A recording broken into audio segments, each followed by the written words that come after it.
Spirtli içkilərin haram və günah mənbəyi olması mövzuları bir çox ailələrdə gedir və uşaqlarda müəyyən qədər otorite yaratmağa səbəb olur. Yəni artıq bu uşaqlar bu sözün təsiri altında müəyyən yaşa qədər o şeylərdən uzaq qalınmasını bilirlər.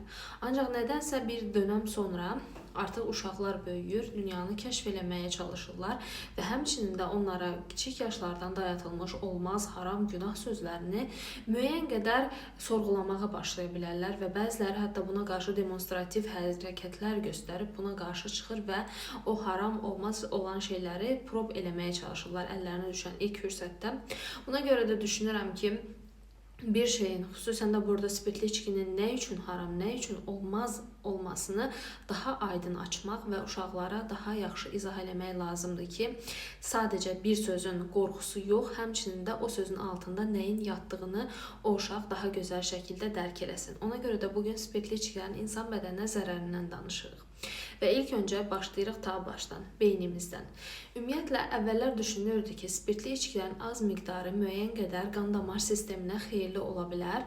Amma son aparılan tədqiqatlar göstərir ki, az miqdarda belə onlar bizim bədənimizə təsir göstərməyə başlayırlar. Və az miqdarda qəbulu beyində qəbuldan sonra psixomotor ləngimə, yəni həm düşüncələrimizdə, həm də hərəkətlərimizdə lənginməyə səbəb ola bilər. Bəzən aqressiyaya səbəb olur, yaxud da əhval-ruhiyyənin dəyişməsinə. Amma uzun dönəmdə asıllıq halında artıq çox qəbulda isə beyin toxumasının pozulması, erkən sıradan çıxması, Alzheimer və Wernicke ensefalopatisi kimi problemli xəstəliklərin, insanın yaddaşının itməsi ilə gedən xəstəliklərin daha erkən yaşda ortaya çıxmasına səbəb ola bilər. Düşürük aşağı və ikinci orqanımız ürəyə.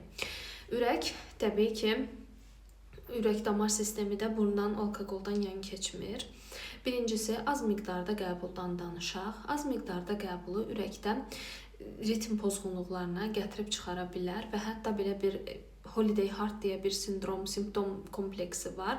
Məhz bu tətil günlərində və yaxud da istirahət günlərində çoxlu miqdarda alkoqolun, yaxud da lap az miqdarda da olsa alkoqolun qəbulu nəticəsində kəskin simptomların başlanmasıdır. Bura aiddir ki, ürəkdə qulaqcıqların səyirməsi, ritm pozulması, döyüntülərin artması və həmçində döş qəfəsində ağrı kimi simptomların yaranması. Uzun müddətdə qəbulda isə ürək funksiyası get-gedə pozulur, ürək quruluşunu dəyişir, genişlənir, amma funksiya görə bilmir və nəticədə ürək çatışmazlığına, infarkta qədər gətirib çıxara bilər.